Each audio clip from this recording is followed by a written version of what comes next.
What's up, guys? My name's Drew Thompson. I'm a rock and metal producer out of Phoenix, Arizona, and today we're going to talk about guitar picks and picking technique.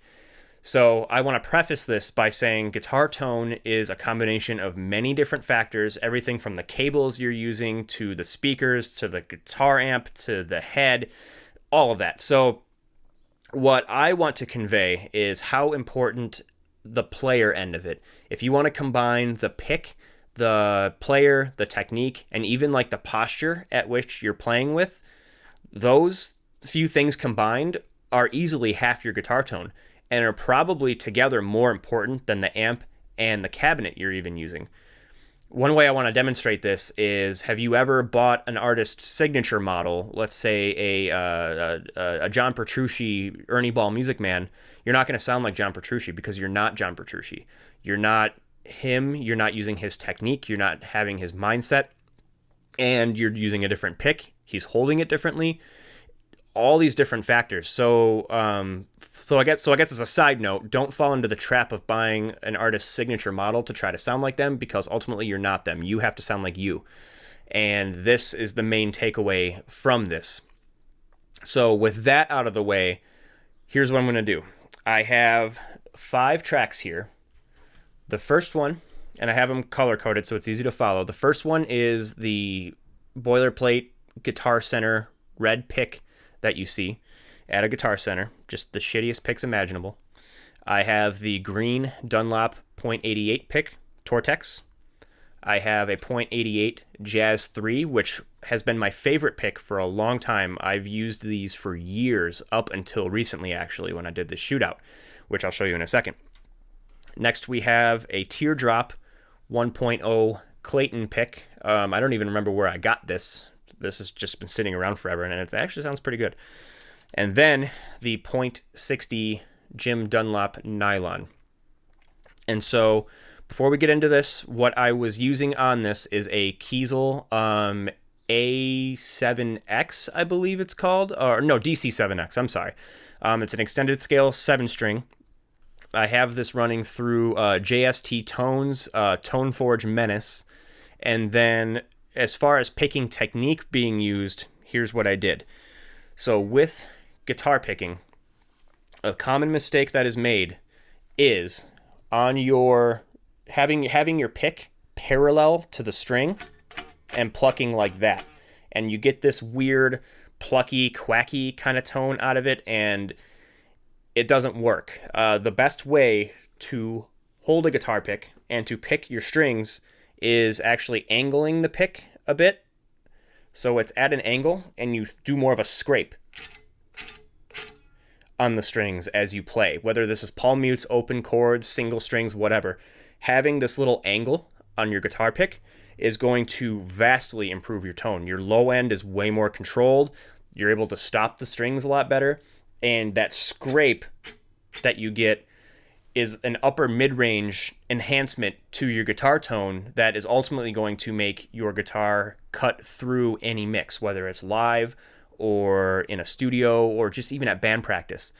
Try this. Try experimenting with different angles that you like to use with your picking technique, and you'll eventually settle on something that works best for you.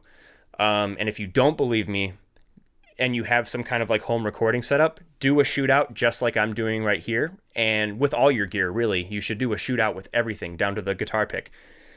And what you'll find is going to be very, very surprising.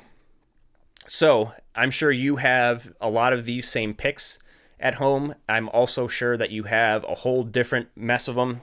I have a whole thing right here full of guitar picks.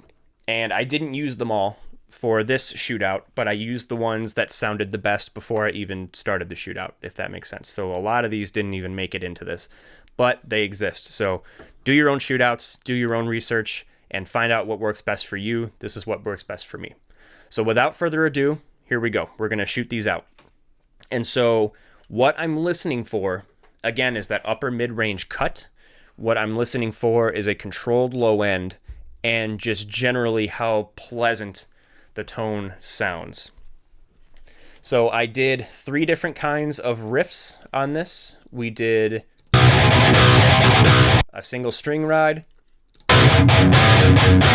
a more chuggy, chordy kind of thing, and some leads. And I apologize for my shitty, sloppy playing. So here is the Guitar Center pick played through all three of those, and I'm going to cycle through and we're going to analyze the differences between each one, pick out the ones that I like, the ones I don't like, and we'll zero in on a favorite. So here we go.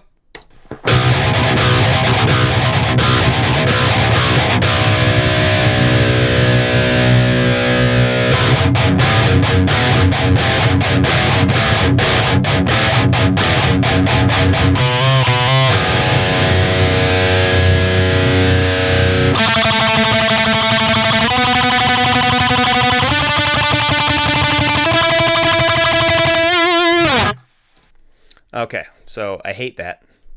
That sounds terrible. And let's continue. Here's the green .88.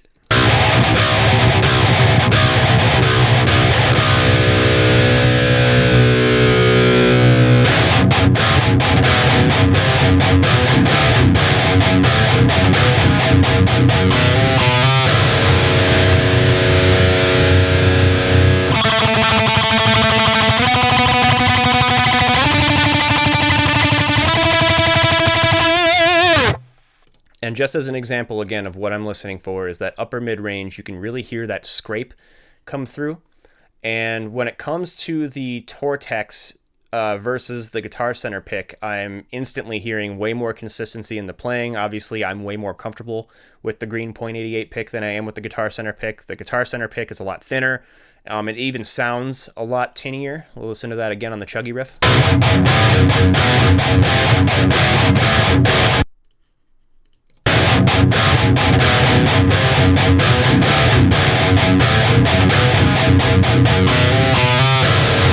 So the green .88 seems to cut through a lot better. So instantly we can just get rid of this Guitar Center pick. So now the .88 jazz pick. Let's check this out.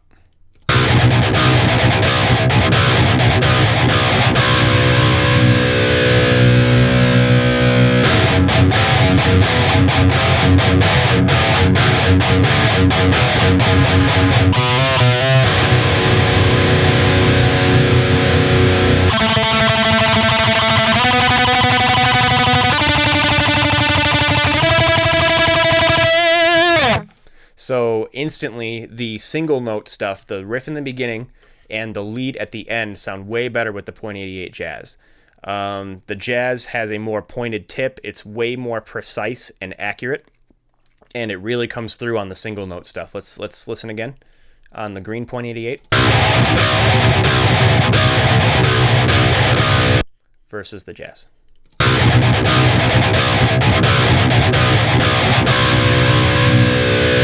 So if I have a band here and they're doing more of like a genty single note style ride, I would probably have the player use the .88 jazz.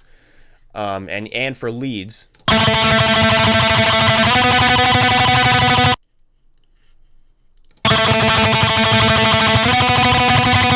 that squeaky kind of quacky kind of thing going on in the upper on the upper end of it.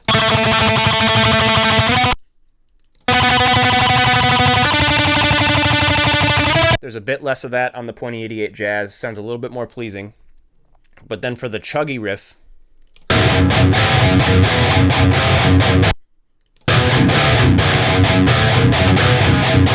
the .88, the Tortex green sounds a lot meaner. Let's go into the Teardrop Clayton now and see how this sounds.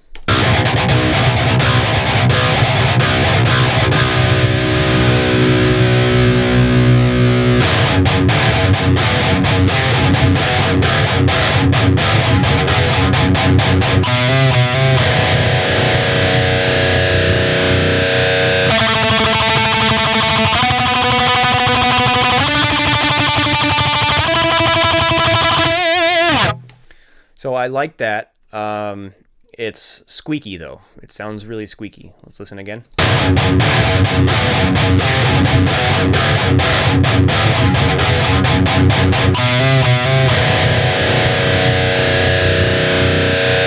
It does sound more controlled, but I'm not a big fan of that upper end squeak on that one. Let's try the last one, which is the Dunlop .60 nylon.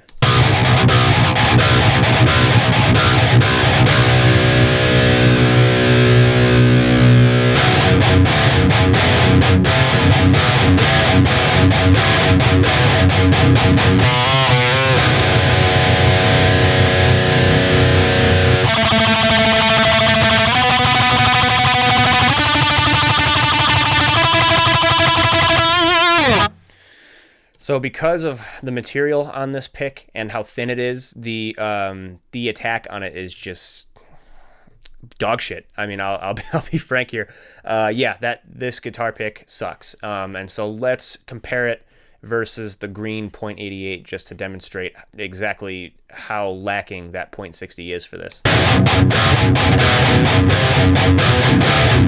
Just got that bite. And I'll note here that a lot of these differences that I'm pointing out here are very, very, very nuanced. So you'll just have to listen very closely over and over, and you'll start to pick out these differences. I'm more used to it just because I'm more into the audio end of things. But again, what we're listening for is that controlled low end, and we also are listening to upper mid range. We're hearing that pick scrape, which is adding more presence to the guitar tone, making it sound more forward. So in a mix, that's going to sound a lot better. And so, yeah, let's take that .60 out. That pick sucks. So let's go back to the three of these. And actually, between these three, I'm not a big fan of the Clayton either. And so now we're left with the .88 Jazz and the .88 Green. So these two bad boys right here. And again, I've been drawn to this pick for most of my life. I've played this pretty consistently for the past like 5 years or so. But until I did this shootout, I ended up drawing upon the green .88 because during way chunkier riffs, it just has more oomph. It has more aggression. But if I'm playing something with a single string, I'm going to switch back to the Jazz 3. So this is a luxury we have in a studio setting, which doesn't always work out, playing live and stuff like that. But just find which one is better all around that works for you. In my opinion, the difference between the single note rides and the leads aren't super drastic between this and the .88. So even though the green .88 is a little lesser to that degree, it sounds better overall. So in a live setting, for me personally, I would choose the green .88. So let's listen to these front to back a couple times and compare them directly. So let's check this out.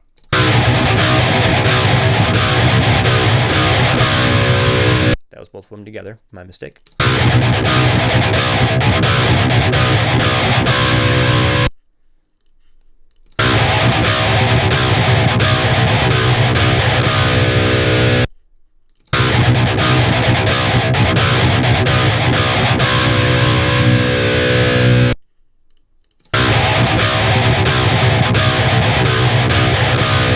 Sounds so much more chunky. All right, let's move on to this.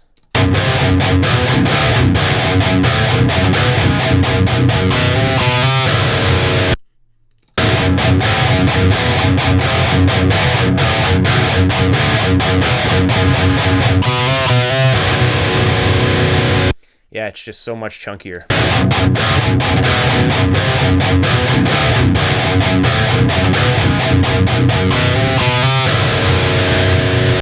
And then finally, the lead tone.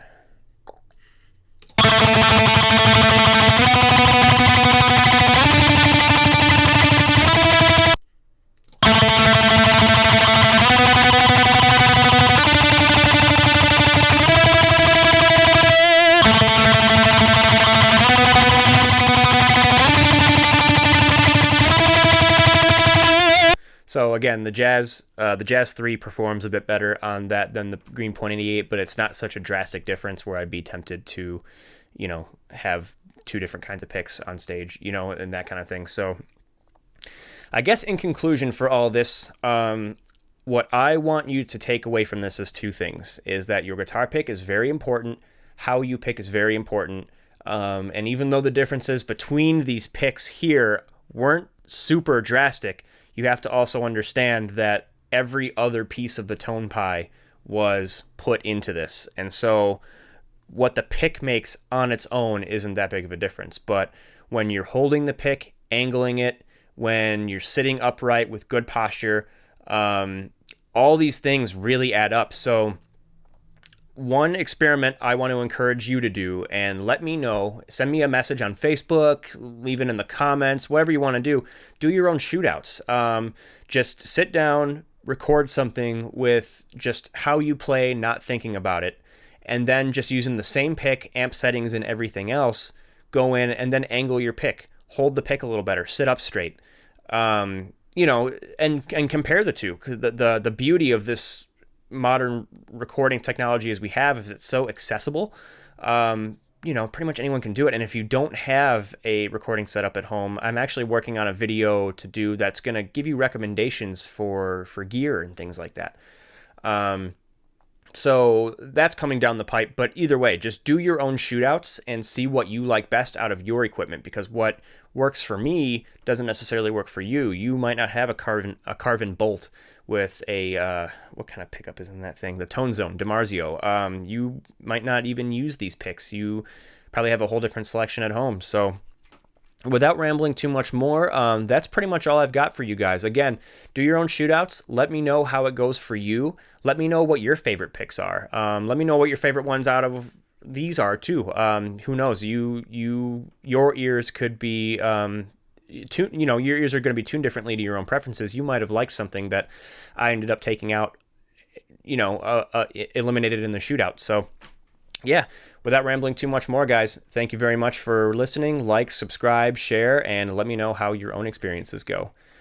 Later.